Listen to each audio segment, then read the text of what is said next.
Hi, this is Bobbo from the Fallen Stars, and you're watching OCML Artist Spotlight. Still flying, still flying. It ain't much, but it's enough. Still flying, still flying. It ain't much, but it's enough. First time I picked up an instrument, my parents had bought me one of those little toy acoustic guitars, and I'd saw Pete Townsend smash his, and I was about 7 or 8 years old, and I'm pretty sure I smashed my guitar. And then it was about another decade before I had another guitar. So my real first guitar was when I was 17, and a piece of crap red one humbucker thing. Nah, that was a good day. Mainstream artists that influenced me, I go to like Wilco and Springsteen, and Springsteen's a great role model as to how to keep doing what you're doing with longevity and class, which I've been a fan of how he does his rock stuff, he does his acoustic stuff, he blends it all together and just keeps going. Well, crazy moment on stage. I do remember one time at the Coach House where this was back when I was using a wireless, and me and wireless guitar units is a bad combination, because I decided to go for a run, and I went through the audience, and as I got to the far side of the place, the house lights are going up, security's chasing me, and I'm like, oh look, empty table, I'll jump up on that, that looks great.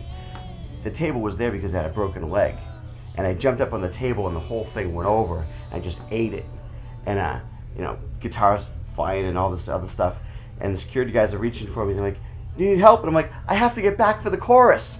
And so I jumped, hop it back up on stage, and as I'm grabbing the microphone, I eat it again, and I fall down twice in the same song. But I did make it back in time for the chorus, and that's the most important thing. Current members of my band, well, I do a lot of stuff solo, so when it's solo, it's just me. When it's the Fallen Stars, it's me and Tracy.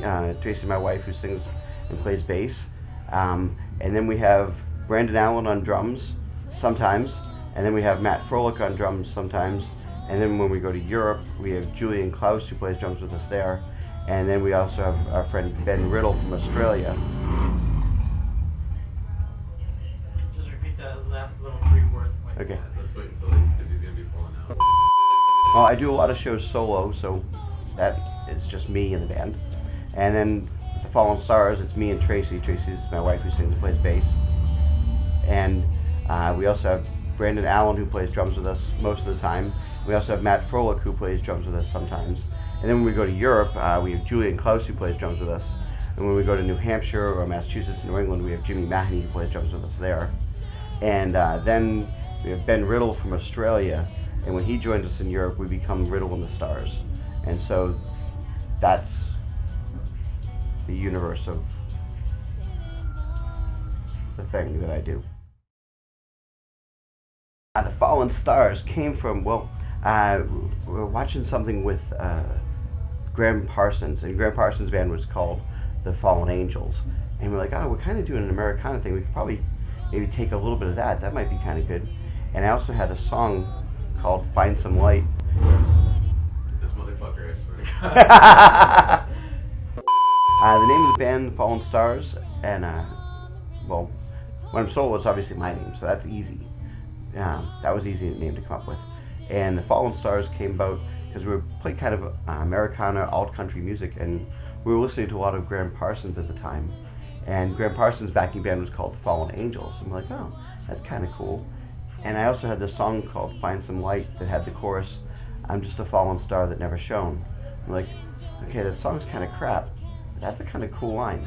And we somehow just became the Fallen Stars after that.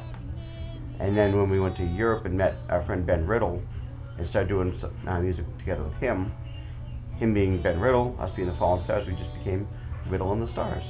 And that was pretty easy. And you get the Fallen Stars tattoo right here. Yeah. It was originally just a star because I'm a fan of the Clash. But my friend's like, oh, let me fix your tattoo. And so he made it. He's like, I'll make it like your band. I'm walking home going, I just became Axl Rose. I have my band's logo tattooed on my arm. How do these things happen? We got some great touring stuff coming up. We start off at the Coach House with Roger Klein and the Peacemakers on the 22nd of this month, April 22nd. Then we're heading up to Woodland Hills to do WhedonCon, which is where we'll be playing all of our Firefly songs. That's on May 19th. After that, we head to Europe, and I have like a month and a half of solo touring, as well as recording an album in the UK with Alex Petrie and Peter Crawford. And then I head to Germany for another month of shows, and actually recording an album there with a guy from Australia named Simon Hudson. So I'm looking forward to that. Then after that, we head back to the East Coast. You know, some shows there in Boston and New Hampshire, and then we get back here in September, October, and then we head up the coast to Portland, and yeah, so I'm kind of booked all the way through Thanksgiving at this point. And if you stop by the website, I'm sure we're playing somewhere near you. Okay, so one piece of advice: don't chase trends. Just do what you do, and just keep doing what you do, and people will find you. Where can you find me? Are you on the interwebs? I am on the interwebs. BobboByrnes.com, TheFallenStars.com, RiddleInTheStars.com. If you put in Bobbo Byrnes in Google, I'm the only one anywhere. I'm the only Bobbo Byrnes. It makes it really easy to find me. Hey, this is Bobbo Byrnes from Bobbo Byrnes, The Fallen Stars, Riddle in the Stars, and thank you for watching OCML Spotlight.